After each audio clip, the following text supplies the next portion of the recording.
Hey. Oh, Jerry's here. Hi. And Elizabeth. Yeah, okay. Hey, everyone. Look, let me just say hello real quick, and I'm going to go sit in the back of the room today. I've had bronchitis all week. Yuck. Awful. And I just had my last coughing fit on the way in the door. I'm not contagious. It's not COVID. It's just, I have really bad asthma. And it got set off. That dang trip to Oklahoma set me off. That's what Oklahoma will do for you, y'all. Just set everything in motion. Anyhow, thanks to Charlene for these updates. We're so delighted to have Jerry and Elizabeth with us today. Oh, and Ann Hill. Good Lord. If we were Pentecostal, this would be a day of victory. All right. I declared that on my coughing yesterday. I was going to have a victory day of coughing. No coughing. It didn't work out so hot. Part of the day it was. So you got to hear Georgia preach a beautiful sermon last week. If you were here, hope you were. If not, it's online. And we are so proud to have you here with us. We actually met before we knew you were going to be here back at CBF a couple of years ago. And I'm thrilled that Georgia is here. And come talk to us about whatever you want to talk to us about. Perfect. All right? That's it? That's it. Ta-da. All right. I had probably one of the most wild mornings ever this morning, so if I'm a little off my game, that's why. I usually come prepared like a good Baptist with a Bible in hand and my lesson in the other. And I lost my keys and nothing will print, so I couldn't get into my office to get my Bible and nothing got printed. And my dog got bit by something about 20 minutes ago, so I'm like, Was the dog having an allergic reaction? he was not. So that's why my wife is with him and is going to stay with him this morning. Okay. All right, I'm calling on you because I will not suck the venom out of it, and it's my dog, so. They say don't do that anymore, so. Oh, really? Okay. I heard y'all were an interesting class, and I see. That's in my alley. Y'all are funny. Well, I don't know. Does anyone have family or friends in Asheville right now? Asheville, North Carolina. Have y'all heard from them? Have you been able to get through My to son them? and his wife have a condo, so they're not there right now. They're back Okay. in Austin where they live, but they spent the summer up there. Okay. So is a storm? Is that what? I hadn't even seen it. Asheville's cut off from the rest. Yeah, Asheville's kind of like an island right now. Do you Yeah. have some my friends there? gosh. Best friend from college. Oh, I her know a husband college. there, I know, yeah. and she Oh. I texted her right when this storm was happening, Yeah. and hadn't heard back from her, so I was really concerned. But I just got a text from her this morning saying Okay. self-service had been restored. Okay. And they have a generator at their place in the hallways. They have light in Yeah. the hallways where they can plug in Good. pots and their batteries. Oh, good. Good. Cell phones. Good. Yeah, but I don't know. I hear about the shortage of water. That's what I heard. Yeah. Yeah. So if you don't know, Asheville, North Carolina, which is just at the base of the Smoky Mountains, has been completely devastated by floods from the hurricane. And not just Asheville, but the small towns kind of around it. I bring this up because I just heard from my best friends live there. And I haven't been able to contact them for several days. And this morning, heard from them for the first time and just been worried sick. So they're okay. They're okay. Luckily, their house is still intact. They live on a hill, so I was pretty nervous about the landslides or the mudslides. But their house is on stilts, and so that saved them a lot. So they have water you could take a boat, and you could go in their front yard on a boat, which is just wild to think about. But their house was on stilts, so they're okay, and they've got 2 babies. Yes. And we won't hear all about you too. Sure. This road you're on. Sure. Yeah. Way to start the day with some devastating news. But that's why I'm feeling shaken up because of the hurricane and all the people affected and kind of cut off from the rest of the world right now. And I know people are just now in the past couple of hours getting in contact with their loved ones. So keep them in your prayers. And this is relevant because today I wanted to talk about prayer. What is prayer? What does prayer mean? has prayer looked like across different Christian communities? What does it mean in times of disaster, in times of violence? What does it mean to pray individual, like by yourself or with a group of people? Like I know in worship, we pray in several different ways. We pray in several different ways. So that's a little bit where kind of my head is at right now of thinking. I'm an Enneagram 7. I don't know if you know the Enneagram, but I have a strong wing 6. And if you know what that means, I'm someone, I kind of think worst case scenario a lot of the time, my personality, in the sense of I feel a lot of feelings, and I think deeply about the tragedies of the world, which is, as a pastor, probably a good sign, but also sometimes it can overwhelm me. And so something that I've been practicing lately is the practice of prayer. And that seems like a very simple thing of being a Christian, prayer being part of your everyday life. Sorry, this is very... Hi, everyone online. I haven't said hi to you guys yet. But yeah, prayer. So I guess a little bit, do you want to know a little bit about me? Do you know about me yet? Okay. Okay. Okay. Yeah. I know y'all know my great uncle. This is my great uncle Bobby. This is my great uncle Bobby sitting right in front of me, which is really, really cool, and is a reason why I wanted to talk about prayer today. So first off, my name is Georgia McKee. I'm one of the new residents here. I preached last Sunday. I'm from Frisco, just north of here, about 45 minutes north of here. I never thought I would live in Texas ever again. I left for college. I played softball at Belmont University in Nashville, Tennessee. You told him? Okay, good. So I was in Nashville for 4 years, and then did seminary at Wake Forest University in North Carolina. So hence, again, my North Carolina ties and all of the people that I know there. And grew up Southern Baptist, went to First Baptist in Frisco. And when I left the Southern Baptist Church, I did it on accident just because I accidentally found a Church of Christ church. Turns out they weren't very different. You're right. They just had a really good college ministry, and my faith has always meant so much to me. And then I started to realize how those communities weren't really serving me in the ways. I know y'all are the discovery class, I can say. There's some really bad theology in those circles, and so I actually left the church when I came out to myself as gay. Was not accepted by my church, was cut off by a lot of my friends. This is my sophomore year of college. I was trying to figure out what that meant for me as someone that really valued community and friendships and family, but everyone that I knew in my life would not accept me. Met my now wife in Washington, D.C., decided I wanted to go into political advocacy, thought I was going to make a career in D.C. Poor Mark. Feel so bad for him. But my junior year, I found the Episcopal Church, and they're kind of the ones that saved me. I left the church, thought, there's no Christian communities out there that will take me, that want me. My individual relationship with God is maybe all that I get and all that I need.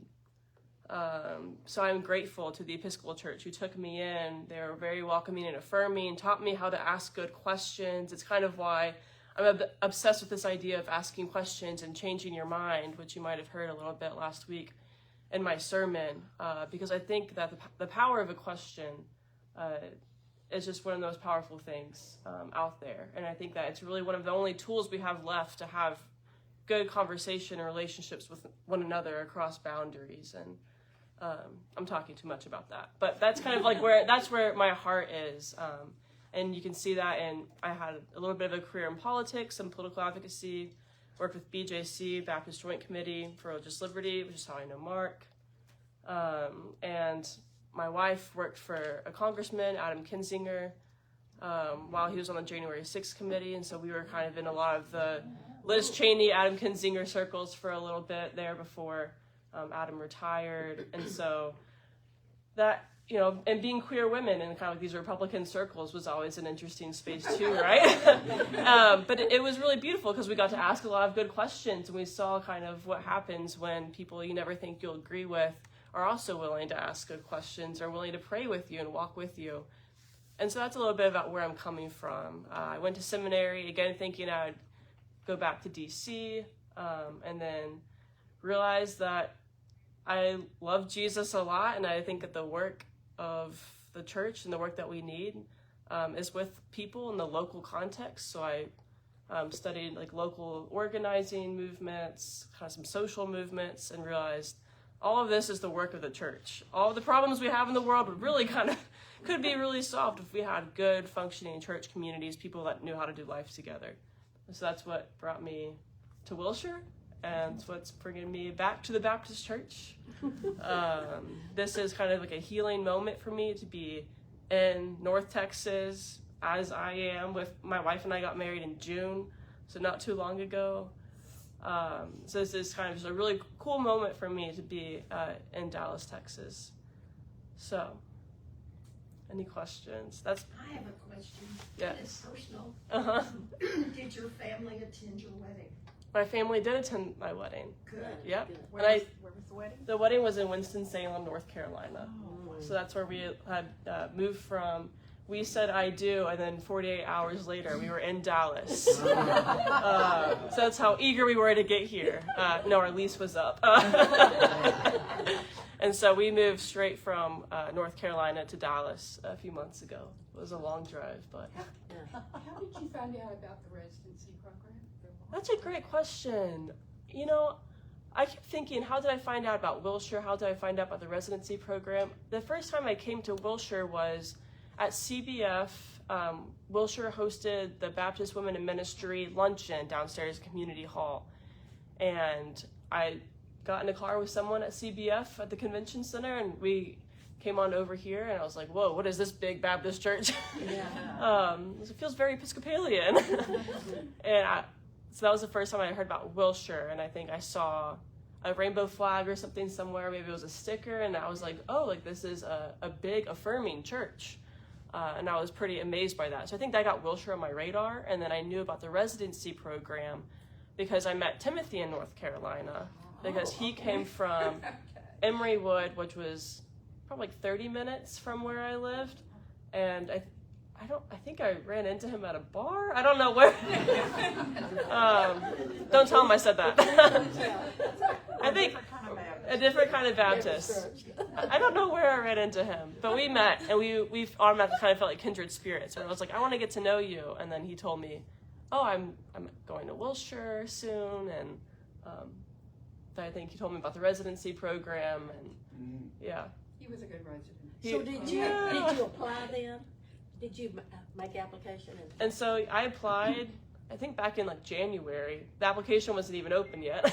And I was like, just send me some questions. I was very eager to apply because I was discerning if I, like career-wise, what I wanted to do, if I wanted to go to DC and kind of keep doing this like religious freedom thing or advocacy on behalf of Christian people, or if I wanted to be in the local church and pursue ordination. So I'm not ordained yet myself. That'll happen at the end of my residency program, God willing. And so it was a total career change for me. But I knew God was calling me to Wilshire, and I knew God was calling me to Baptist life, and to kind of heal this wound in my heart of Baptist identity. And I felt me working for Baptist Joint Committee, kind of get all the good parts of the Baptist, right? Like all the freedoms and individual autonomy. So I kind of got passionate about that, and just knew God was calling me to Wilshire. I feel like Wilshire asked the right questions, has kind of always been willing to change your mind about things, has really loved on its people. And so that's how I ended up here. Yeah. It was kind of a random story of how this happened, but I'm grateful for it.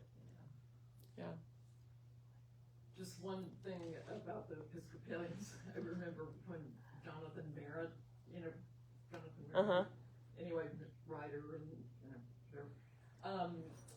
and he preached a sermon here, and he said, yes, I was talking to one of my friends, and they said, oh yes, Wilshire, and they've got an organist that should be in an Episcopalian church. They can't have him. They can't have them. No, we want to keep him. That's right. We want him. That's right. We love him. Well, yeah. He No. was married to a resident. Huh? Jonathan, are we talking the same one?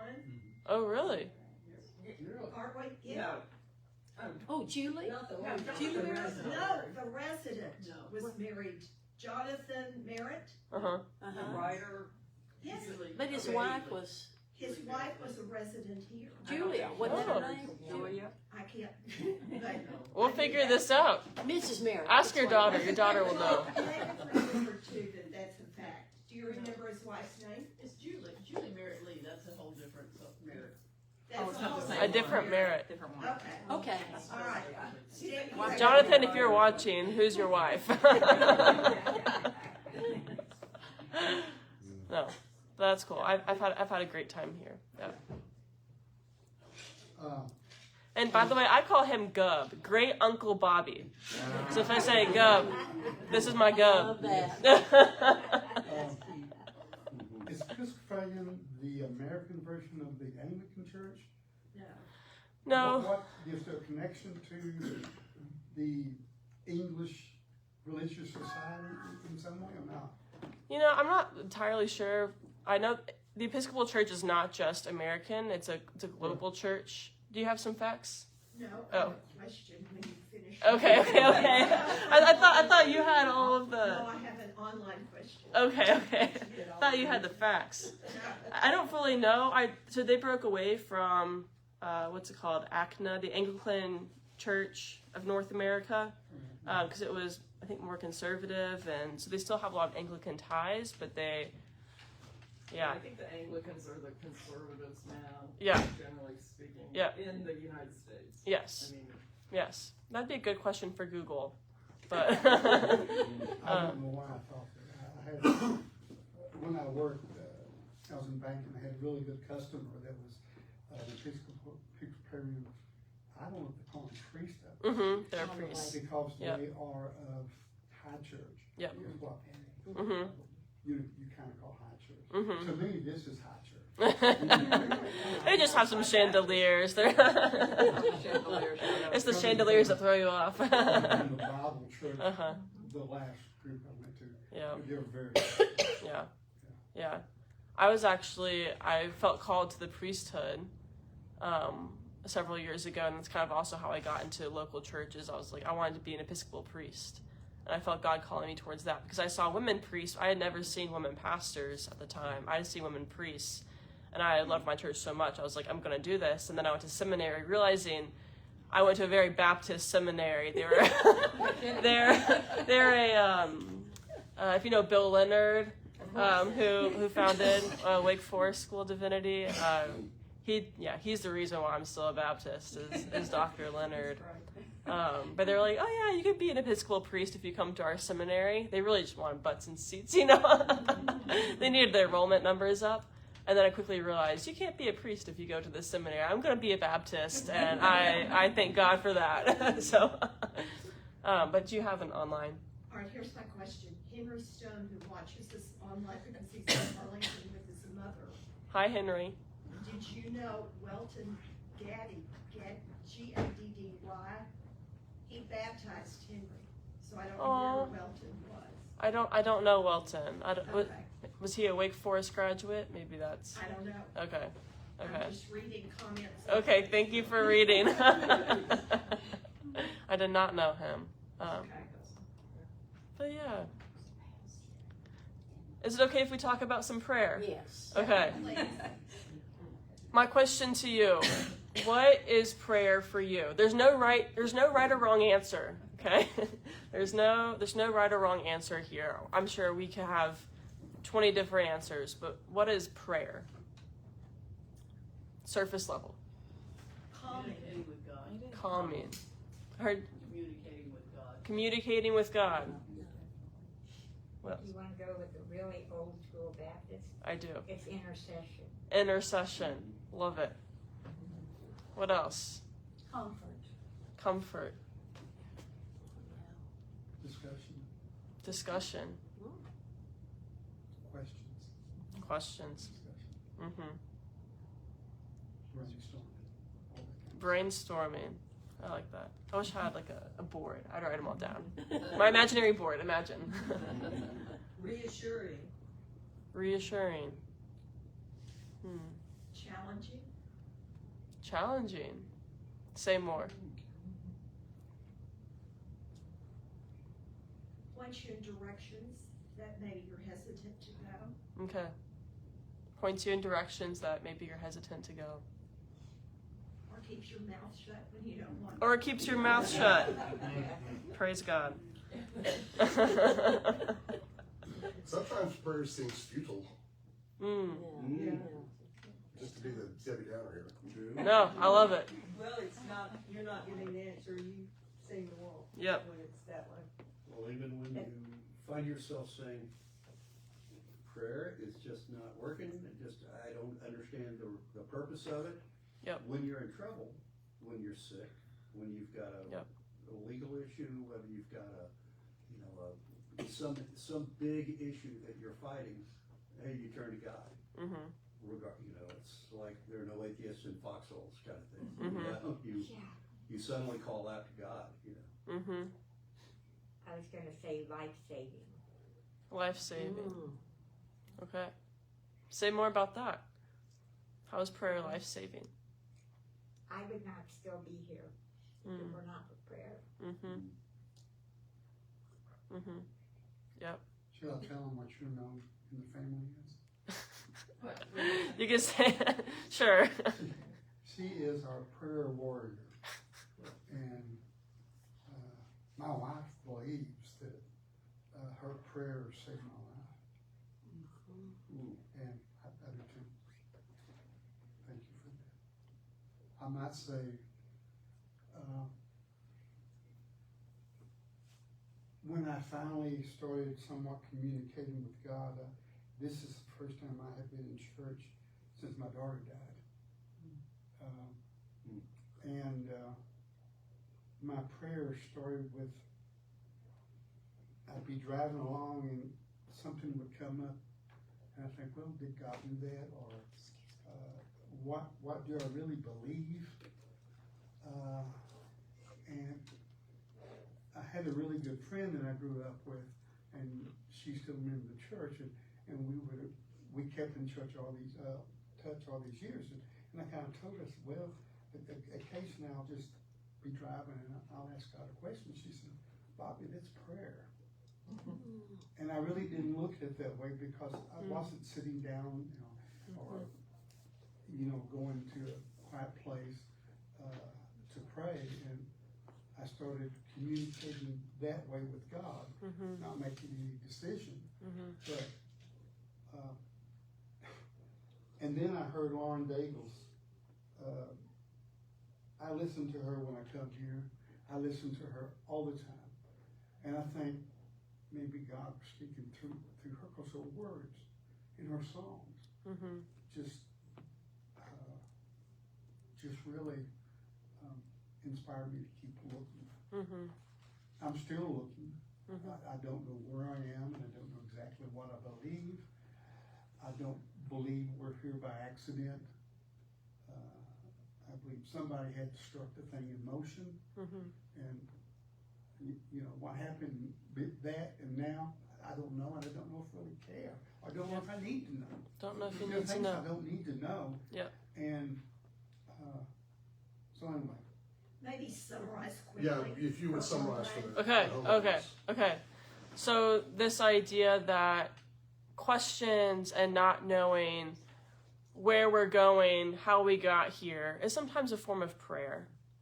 And also sometimes prayer can speak through other people or things like music, like songs on the radio, or poetry, or other forms of media, I think, can often be a form of prayer. It can often come at times when you really need it, or at times when you least expect it. Prayer doesn't have to look like, you're sitting down and you say, Dear God, this, and this. In fact, sometimes that might not be the most genuine form of prayer. Maybe for you, it's helpful at some points, but other times, prayer doesn't look like, Dear God, let me say this prayer I say every time before a meal. That's not necessarily always what prayer looks like. Sometimes prayer comes in crisis. Sometimes prayer is just going on a walk and looking for God, right? And the birds and trees. You didn't say that, but I think that's what I see in your story of how you've been searching for God. That sounds like you're describing meditation to a point. Mm-hmm.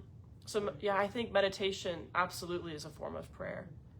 I think a lot of things are a form of prayer. I even sometimes argue that playing sports is a form of prayer because of my experience of playing softball for so many years. It often felt like the rhythm and routine that I would get into of using my body and being with other people was a form of prayer, of communication with God, of honoring God, honoring myself, honoring the people around me.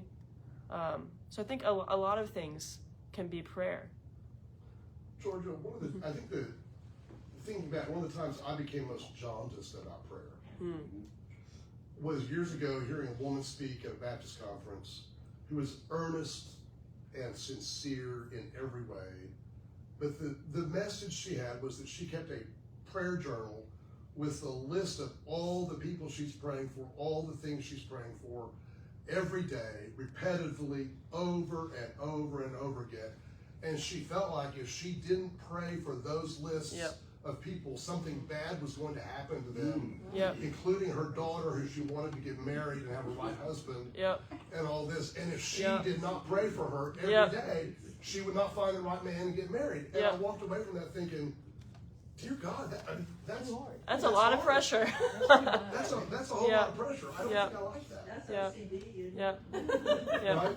And yet that's the model that was being put forward. Right, exactly. That's kind of where I was about to get to, of like, what happens when we forget to pray?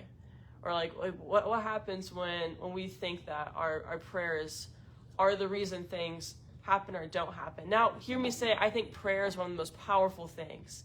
I'm one of the biggest believers in prayer. But the idea of prayer raises a lot of questions of what happens when you don't go through that list every day. Or what happens if you miss someone, if you're praying on the care notes and you accidentally skip over somebody? And they die the next day. Right. Is that your fault? Is that your fault? Yes. Yeah, I hear you. Because then it's almost like a superstition, you know, and also idolatrous kind of, you know, that I can intercede, you know, that my communication. I will tell you that my prayer usually is sort of meditative, but then gets into a lot of times like open my heart and mind because I have attitude problems and, you know, like need to be open to other people. But I also find I pray sometimes against my theology because I don't think God intervenes in some of the ways that we have attributed to that entity, but nonetheless, you know. Well, it's kind of tough because I was a GA, so you know. It's tough because you want to intercede. Yep. And you think you need to intercede. I mean, Lazarus was raised because, you know, his friends or family went to Jesus and said, "Hey, he's dead. What's the deal?" You know, and we're called to, and yet sometimes we ask for healing, and the nurses and the doctors say, "Only God could have made this happen." And then other times, the biggest saints in the world, the people who you think God loves this person so much, he must bless this person, and yet they die and possibly go through horrible death. And you become, as the word was, jaundiced against prayer sometimes. Because they die and it hurts so bad. And you know, Mark's gone through so much prayer with his illness, and it's been so difficult too. Right. And I'm such a lovely person now. And it's tough to bring yourself to want to pray when you've seen the next one. Exactly. But you're fearful that if you don't, Yep. they won't be healed. 'Cause Yep. we're called to intercede. Yep. I've got a friend this morning right now who's their heart is getting ready to give up, and they're saying, please ask God to heal Richard, to heal his heart, and he can do it. You know, you pray, and you're like, flip a coin, is God going to intercede or not? Right. It is the danger of imagining God as this man that has us all on puppet strings, right? Yeah. As if we are begging God, please move strings a little bit differently. But that's not God. That's not how prayer works. And it took me a while to figure out, or to retrain my mind to realize that's not how prayer works. I used to be part of Pentecostal churches I had a hot second where I was with the Pentecostals, and we prayed. I'd like to see that. I wish I could show you. It's probably on a YouTube video somewhere. Yeah. And these like mega churches, you know, they'll record like the healings or revivals, or they'll bring in people that are sick, and you place hands and you pray until they magically will walk up. So prayer also has, like, there's room for abuse with it, right? If you imagine God has these puppet strings and you're such a good Christian, you have a direct line to God, and your prayer is going to magically to do something, there's room for abuse in that, I think, of, you know, your own biases and your own experiences and desires in life, right? Like, think about all, like, with white Christian nationalism, right? People are really praying for the country right now. They're praying for their specific idea of what a Christian nation looks like. There's a lot of room for abuse there, of like, oh, well, God told me this, or I'm praying for this, that means it's okay. Well, one of the most beautifully stated, I think, things like is, and I just know because we've been studying it, is Lincoln's second inaugural address, where he says, you know, both read the same Bible, both prayed to the same God. Yep. None would have the answers they wanted. Yep. So for those on the live stream, being cautious, Yeah. talking about Lincoln's second inaugural address, where he's saying both sides of people are praying to the same God. And both read the same Bible. And both read the same Bible, but only yet neither God. Neither God is this one God. Yeah. So that's interesting. I want to read scripture. We need to do that. But I couldn't get it to my office this morning, so I don't have a Bible. Does someone have a Bible? What version is this? Go. NIV. You NIV, asked me that, okay. and I should have asked you. No, What version this is fine. you like? This is fine. Is it best if I read Yeah, since I'm on? yeah. Okay. That way the people at home can hear. Okay. Don't watch me while I try to find James. I'm like, You don't have little tabs on the side? I think to have something. Yeah. Very close to The Psalms. No, show him. Hold on. I'm going to James. Well, I told you I was off my game this morning. Don't tell Timothy this happened. Or Charlie. I got it. Hebrews, James. Like There I it gave is. us an index. Yep.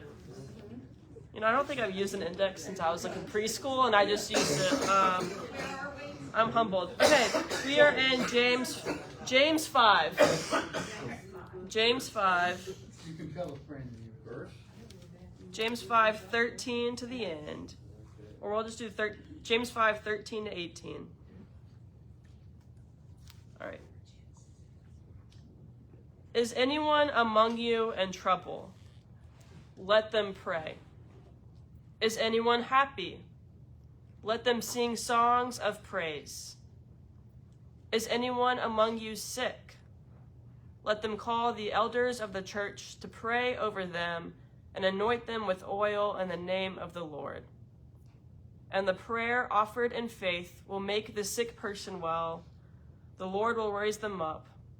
If they have sinned, they will be forgiven. Therefore, confess your sins to each other and pray for each other so that you may be healed. The prayer of a righteous person is powerful and effective. Elijah was a human being, even as we are. He prayed earnestly that it would not rain, and it did not rain on the land for 3.5 years. Again he prayed, and the heavens gave rain, and the earth produced its crops. My brothers and sisters, if one of you should wander from the truth, and someone should bring that person back, remember this: whoever turns a sinner from the error of their way will save them from death and cover over a multitude of sins. Okay. Some background information about James, just quickly. I didn't really know a whole lot about James, but James represents a text deeply concerned with the lived experiences, the lived realities of its audience, which consisted of Jewish Christians facing trials and economic marginalization. In James 5, this focus on justice becomes pretty vivid, where he's talking about the poor, and he kind of talks a little bit about food and crops, which in the Bible, when that is talked about, we know it's usually talking about kind of the economic situation going on. But throughout James, he's painting a stark picture of social inequity that is undoubtedly a reality for many in the community to whom he wrote. Jason Coker, is that how you say his last name? Mm-hmm. He wrote a book on James. Some of you might know him. He's Former staff member here. Former staff member here, executive. I just met him last weekend at Fellowship Southwest. Executive director, I think, of Together for Hope. Together for Hope, yeah. He wrote an awesome book on James. And so I read some of that this week. It's called James and Post-Colonial Perspective, the Letter as Nativist Discourse. Sounds very academic. It was his doctoral dissertation. Yeah, it's very it's fantastic. It's very much a dissertation, but it's fantastic. His whole argument about this is that James is a form of resistance to the dominant power structures, particularly those of wealth and social status that were prevalent in this time. And so when I read this text, and if you didn't get a chance to really hear it or read it, I encourage you to read it again on your own time, James 5. It's subtitled in this Bible, The Prayer of Faith. And to think of prayer in this context of going against the social and economic powers of the time is a really, I think, fascinating concept, and helps me think about prayer as something that's not just, dear God, right, do this, but also holding space for change, holding space for the poor, for the marginalized. And I could go on about that, but I'm looking at the time. I think just that prayer, it's an individual and collective response. It looks a lot of different ways, but there's no right way that it looks. And, I've gone through times in my life where I stopped praying, so I was like, this doesn't work, right? Bad things are happening to my family, bad things are happening to me. Prayer doesn't work. But then I started to imagine, what does it mean to live in a world where we're not holding space or thinking about one another? Like, what if we all just went about our lives and never held space in our own life for the poor? To not think about them, to not honor them. What if we went about our days and our lives and didn't take the time to make space for ourselves, to think about our lives, to honor our bodies, our own experiences? What would it look like to live in a world where we never hold space for our hurting neighbor, the people in this class? If we never took time to look around at each other and have conversations with one another, and to ask each other, what is happening in your life? How can I hold space for you? How can I pray for you? I think that's what it would look like to have a life without prayer. And so I don't think that prayer has a definition per se. I don't think there's a right answer. But I can imagine what a world without prayer would look like. And that's a pretty terrifying thought.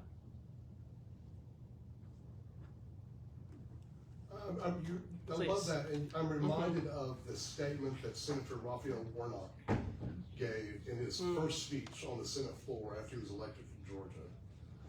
And he said, a vote is a kind of prayer. A vote is a kind of prayer. Yes. A vote is a kind of prayer because Yes. if prayer matters, and if we do what you're saying, if we care about other people and not just ourselves.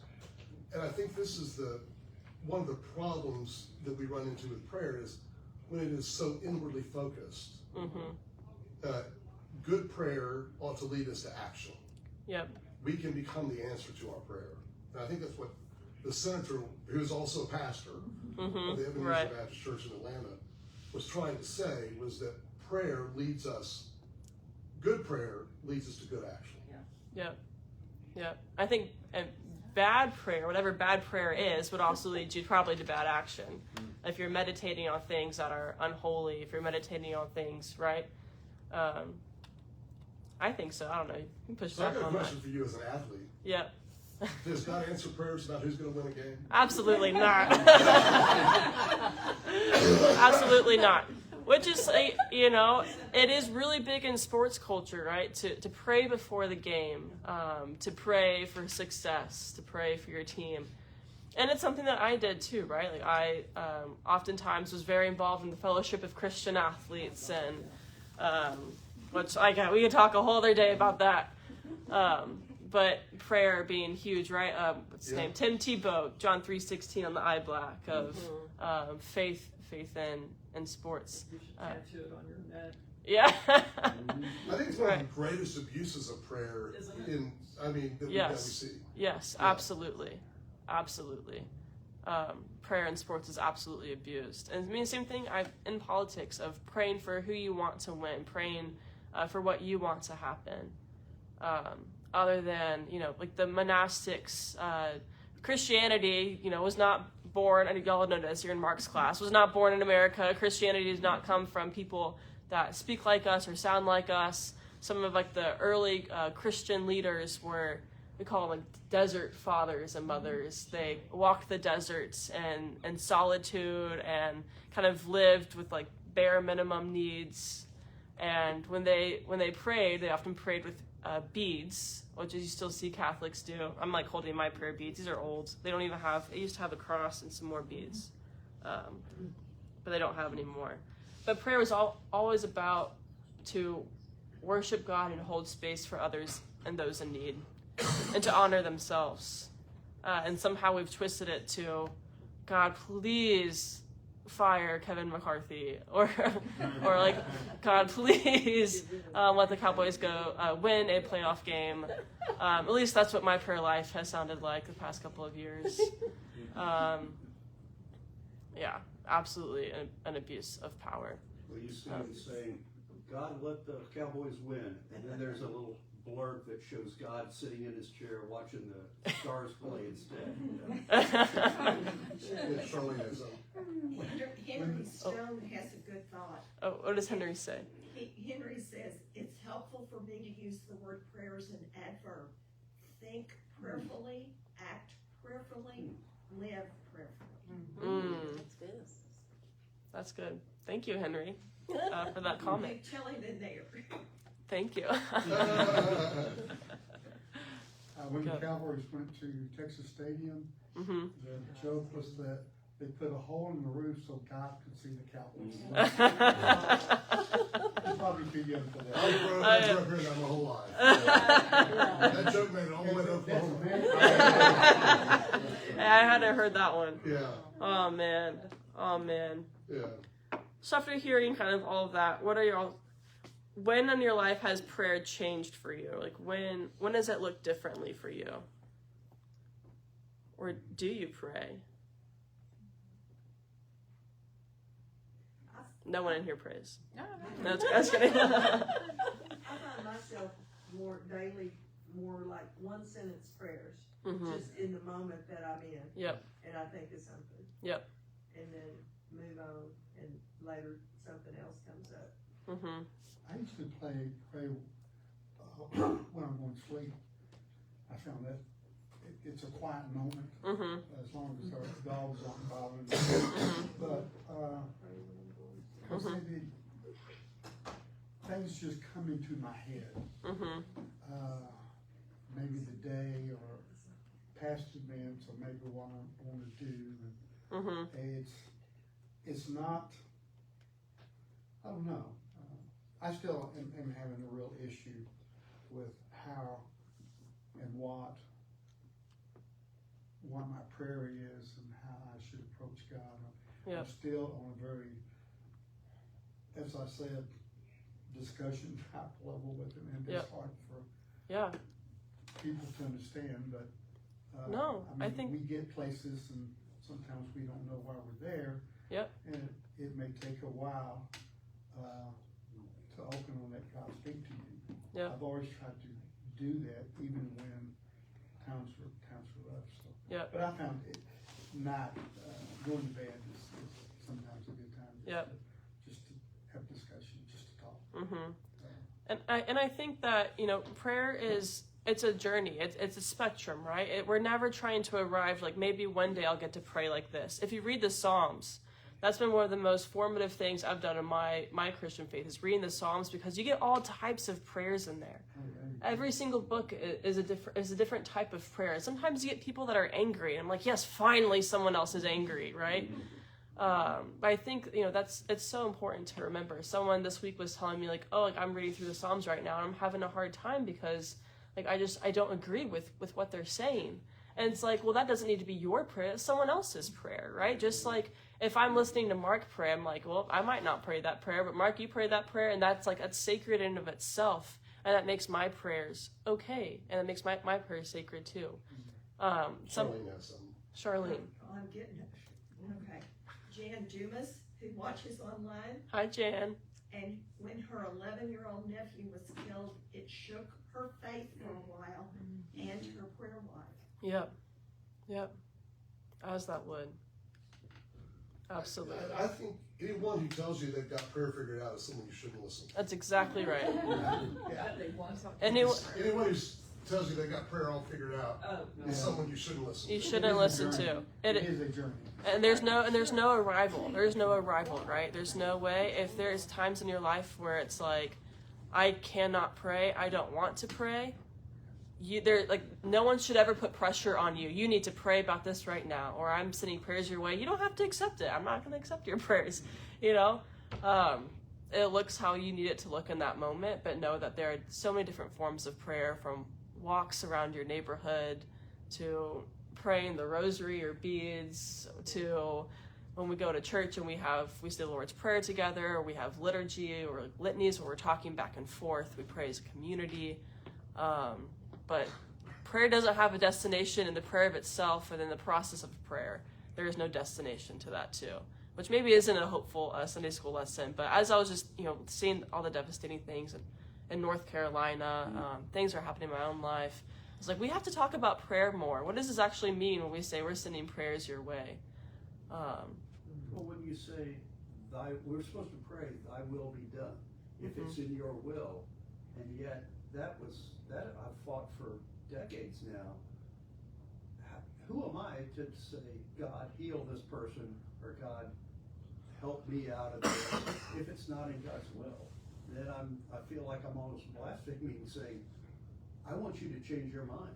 And yet we have seen God. And that's also still assuming that God has the puppet strings, right? And God, is deciding this person's going to have a really crappy life, this person's going to have a lot of wealth and health. And so, we have to be cautious of those assumptions that we make going into prayer too. And how do we not see it as having puppet strings if we're asking God for interceding for things?